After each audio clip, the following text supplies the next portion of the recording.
I'm the oldest daughter. If you know, you know. From the time I was 13, my parents treated me less like a child and more like a solution. When the electricity bill was overdue, they looked at me. When my younger brother failed a class, it was somehow my responsibility.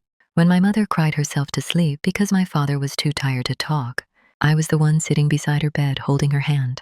They used to call me so mature for your age. I thought it was a compliment. I grew up fast.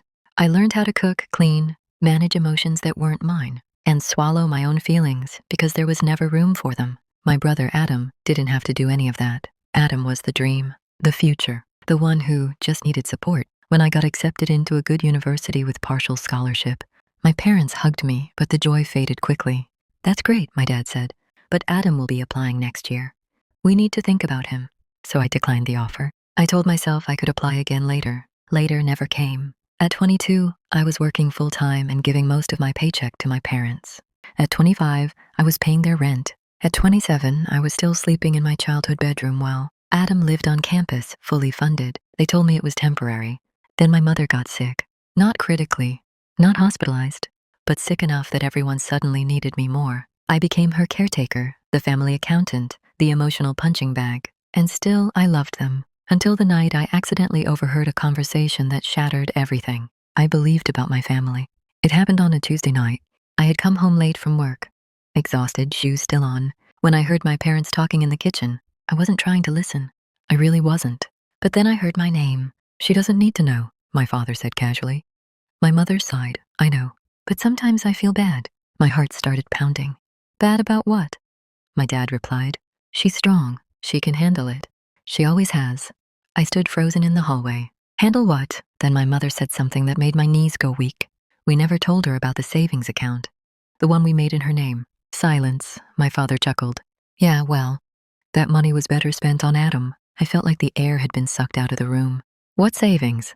My mother asked softly, even though she clearly knew. The one her grandparents left her, my dad said. She was 16. We figured she didn't need to know. My grandparents. They died when I was 15. I remembered them saying they'd set something aside for my future. I never saw $1. You used all of it? My mother whispered. Tuition, housing, his car, my dad said. It's not like she asked for it.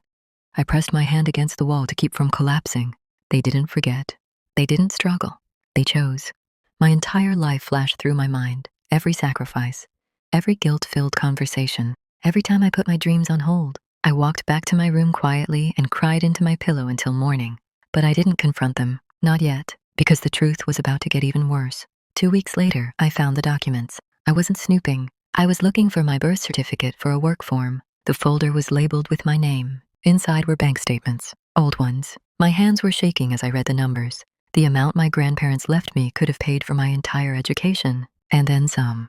I sat on the floor, staring at the papers, feeling something unfamiliar rising in my chest. Not sadness, clarity. That night, my parents asked me if I could start paying more toward the bills. Adam needed help with rent again. I smiled and said yes. Then over the next month, I quietly prepared. I opened my own bank account. I accepted a job offer in another city. I found a small studio apartment. I didn't tell anyone. The morning I left, I packed my car before sunrise. I left a letter on the kitchen table. It wasn't angry. It wasn't dramatic. It simply said, I gave you everything I had because I believed we were a family. I now understand that I was never treated like one. Please don't contact me unless you're ready to be honest. I blocked their numbers before I reached the highway. That was 3 years ago. Adam dropped out of college.